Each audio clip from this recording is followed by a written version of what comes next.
Olá, sejam todos bem-vindos e bem-vindas, os alunos do Dexter. Meu nome é Thaís Fontanelli Carneiro, eu sou psicóloga, sou especialista em neuropsicologia, tenho mestrado em saúde da criança e do adolescente, sou autora do livro Papo Terapêutico para Crianças, olha a capinha dele bem aqui. E nós hoje vamos falar sobre a psicofarmacologia, sobre os fármacos, sobre os psicotrópicos. Esse assunto é muito interessante para todos nós profissionais da psicologia e profissionais da área de saúde em geral, não só da saúde mental, mas todo mundo que vai lidar com pessoas em tratamento, em reabilitação, em reinserção social, porque a questão da medicação é algo que muitos pacientes podem ter essa necessidade e, sendo assim, a gente precisa ter esse conhecimento, porque alguns dos dispositivos em que os psicólogos vão trabalhar, a gente vai trabalhar em equipe, né? E a gente precisa ter essa base para entender muitas vezes o comportamento de alguns pacientes, clientes, que eles estão já fazendo esse uso do psicotrópico em algumas situações. Quem vai indicar, né, para um acompanhamento médico com o neurologista ou com o psiquiatra, que vão passar essas medicações específicas, é o psicólogo.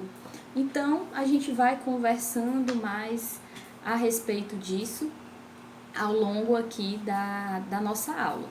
Então, a princípio, vamos falar do corpo químico, né? O ser humano, ele tem um corpo químico, nós somos compostos de química. E não só o ser humano, mas tudo que nos rodeia, né? O universo que nos rodeia, porque nós somos compostos por átomos, por moléculas. No nosso dia a dia, de manhã, quando a gente acorda, vai escovar o dente, a gente tem uma substância química ali na pasta de dente. Quando a gente pega o carro, a moto e vai colocar a gasolina, ou o álcool, o etanol, ou o diesel, ali já é o que? Uma outra composição química que nos ajuda a ter mobilidade, a tornar a nossa vida mais prática. Então, a gente normalmente tem uma visão de que essa questão de química, né, dependência química, a gente leva para um lado muito negativo, quando na verdade nós fazemos uso de compostos químicos o tempo todo e dentro do nosso corpo sempre estão acontecendo verdadeiras revoluções químicas, né, e a gente não se dá conta disso e acaba falando de uma maneira como se determinada substância a gente não fizesse uso, quando na verdade nós fazemos sim. Então, quando a gente usa um shampoo, a gente está usando produtos químicos, os medicamentos que a gente usa são produtos químicos, ou seja, nós somos um corpo químico. E nós utilizamos drogas, tem drogas lícitas e existem drogas também ilícitas. O que é a droga lícita? Por exemplo, o cigarro é uma droga lícita, né? Quando você chega para comprar um remédio numa farmácia, né? A gente encontra o nome lá em cima, drogaria. Por quê? Porque vende droga. Então a gente chama de remédio, o nome correto é o fármaco, né? E aí a gente vai comprar um fármaco para uma dor de cabeça, uma cefaleia, e isso daí é uma droga, sim, é um tipo de droga, a gente tem que levar isso em consideração, mas é permitida pela lei, por isso que é considerada lícita, né? Ela pode ser adquirida de forma livre, é legalizado no comércio. E por outro lado, as drogas ilícitas, quais são elas? A gente tem a heroína, o crack, né, a maconha aqui no país, né, não são permitidas, são proibidas pela lei e o comércio delas é ilegal. Então é bom a gente dar uma buscada, se atualizar para ver, né, quais são as drogas lícitas e as ilícitas no nosso país e em outros. Quando surgiram os primeiros medicamentos, né? Eles surgiram antes de Cristo, 3.000 anos antes de Cristo, e eles tinham a base toda de ervas. porque as pessoas tentavam utilizar aquilo que elas tinham acesso na natureza para tentar se curar, para tentar se tratar. Então acontecia muito por tentativa e erro, essa questão de ir explorando as plantas, né, que eles tinham acesso para poder ver o que poderia curar. Então os índios, por exemplo, foram povos que eles sobreviveram aí muito tempo, né, décadas, centenas de anos, milênios, com essa sabedoria da natureza. E então, só no século XVII foi que começaram a iniciar alguns estudos com base nas patologias, quando as pessoas começaram a fazer registros de que alguém estava doente, né, de alguma coisa, então atribuía um nome àquela doença e ia testando que tipo de planta, que tipo de folha, que tipo de tratamento estava acontecendo e que resultado estava acontecendo. Então, a partir daí, desse século, foi surgindo estudos na área da fisiologia, da bioquímica, aprofundando nas patologias, mas somente a partir da segunda metade do século XIX é que surgiu a química orgânica. E com o surgimento da química orgânica, não sei se vocês lembram, que vocês estudaram lá no ensino médio, no terceiro ano, a química orgânica é aquela que se estuda muito, por exemplo, o carbono. E aí você vê que o carbono está presente em várias composições, vários compostos. É aquela química que você desenha, né? O C com a ligação para o H, com a ligação para o O. Então, cada letra dessa tem um significado de uma composição química, né? É um composto químico diferente. E aí, a química orgânica é que vai esmiuçar esse estudo, de ver qual a cadeia de elementos químicos que está presente ali na composição de cada substância. Então, a partir daí, da química orgânica, aconteceu um boom muito grande na descoberta de substâncias psicoativas. Ou seja, são substâncias que elas têm uma essência bem forte com uma substância que vai fazer bem para uma determinada patologia. Então, há milhares de anos foi descoberta substância psicoativa e em diferentes culturas as pessoas foram descobrindo algumas plantas, alguns extratos. E aí, por exemplo, surgiu a ginkgo biloba, que ela é utilizada bastante até hoje, a cannabis sativa, que a maconha em alguns países se usa com propriedade medicinal, em outros países se utiliza apenas com fins, né, recreativos, que no Brasil é uma substância ilícita, como a gente conversou. E então, em meio a uma série de substâncias, se descobriu aquelas que têm uma atividade farmacológica. E essa atividade farmacológica recebe o nome de farmoquímicos. Os farmoquímicos, eles têm diferentes origens. Eles têm origem animal, vegetal, mineral, biotecnológicos e sintéticos. Por exemplo, de origem animal, a gente vai ter a gelatina, insulina, o óleo de fígado de peixe. Vegetal, a gente tem óleos essenciais. Hoje em dia está se falando muito de diferentes patologias que as pessoas podem tratar com os óleos essenciais. Por exemplo, mineral, a gente tem o enxofre, o iodo, cálcio, ferro. Já o de origem biotecnológica são as vitaminas que a gente toma, são produtos que vão passar por uma fermentação, como por exemplo os antibióticos. E os sintéticos são aquelas aspirinas, penicilina, histamínio.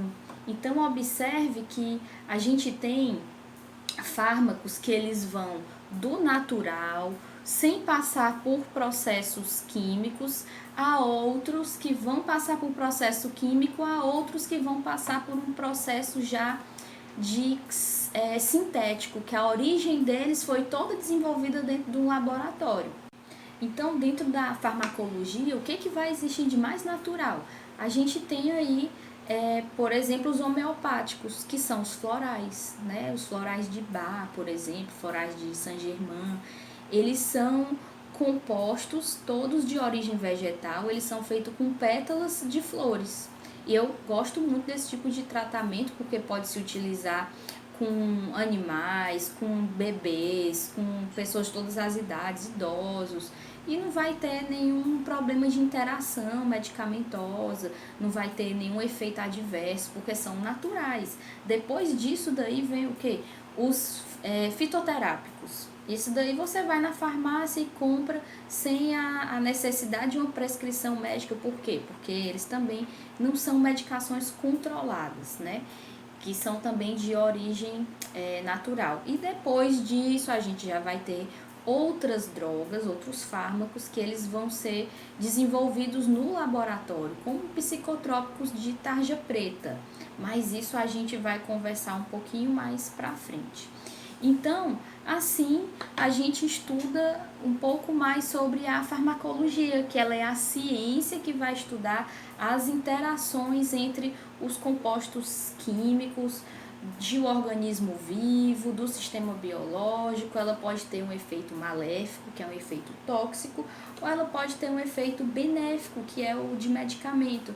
Então a gente tem aquela frase, né, um pensamento que diz assim: a diferença entre o remédio e o veneno é a dose. Isso daí é a mais pura verdade. Porque dependendo da dose que você vai tomar, você pode se curar ou você pode se envenenar completamente.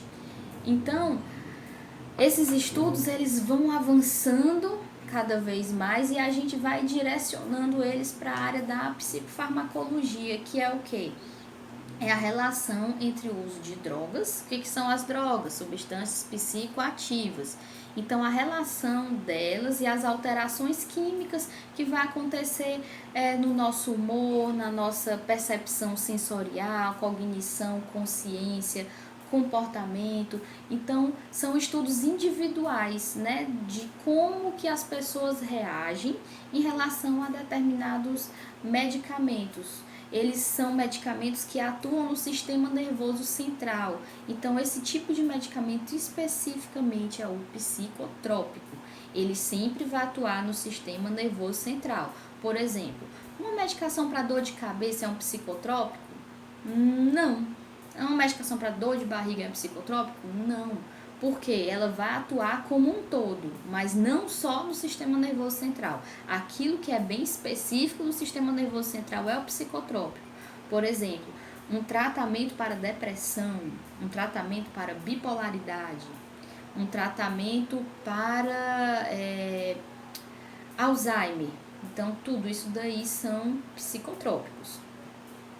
E aí, esse ramo da farmacologia, ele associa ao estudo das interações dos neurotransmissores, neuropeptídeos, neuromoduladores, enzimas, proteínas receptores, tudo isso em relação ao sistema nervoso central e também ao periférico, né? O sistema nervoso como um todo. Então, essas drogas, elas afetam o nosso sistema nervoso em vários níveis, né? Em nível molecular, em nível celular, em nível de rede, de circuitos nervosos. E muitas vezes a gente não tem como dar um tratamento completo para o nosso paciente, para o nosso cliente, sem a gente estar contando com o uso de fármacos, né? Existem pessoas que elas criticam o uso de fármacos, elas dizem assim: ah, não, o fármaco, o psicotrópico, ele só serve para impregnar as pessoas ficam se sentindo completamente lesadas, com sono o dia todo. Nunca vou passar isso para o meu paciente, né? Tem gente que fala assim, mas cada caso é um caso. Coloca isso em mente. Existem pessoas que elas vão conseguir reagir muito bem a tratamentos que são de tecnologias leves. Por exemplo, há tratamentos que vai envolver a arte-terapia, que vai envolver a psicoterapia, uma organização do dia da pessoa de uma maneira diferente. Tem pessoas que vão se beneficiar muito de, por exemplo, ir à igreja, fazer aulas de música, mudar o seu ambiente de trabalho, mudar a alimentação, mudar rotinas. Mas tem outras pessoas que, mesmo com tudo isso, elas ainda vão precisar de um amparo bioquímico. Então a gente não pode negar isso para as pessoas. Mas lembrando, cada caso é um caso. Tem pessoas que vão precisar fazer um tratamento durante um espaço de tempo e outras pessoas vão precisar fazer um tratamento a vida inteira. Isso daí nós vamos julgar sozinhos enquanto psicólogos? Não, isso é um trabalho para a equipe multiprofissional. Então você vai trocar figurinha com outros profissionais a respeito desse tratamento para se chegar a alguma conclusão de quanto tempo a pessoa deve tomar a medicação, se deve tomar, todo o processo de desmame. Então, mais uma vez, gente, não vamos nos fechar. Isso daí é uma decisão que não cabe a nós sozinhos, né? Cabe a um conjunto de pessoas envolvendo o próprio paciente e envolvendo a família.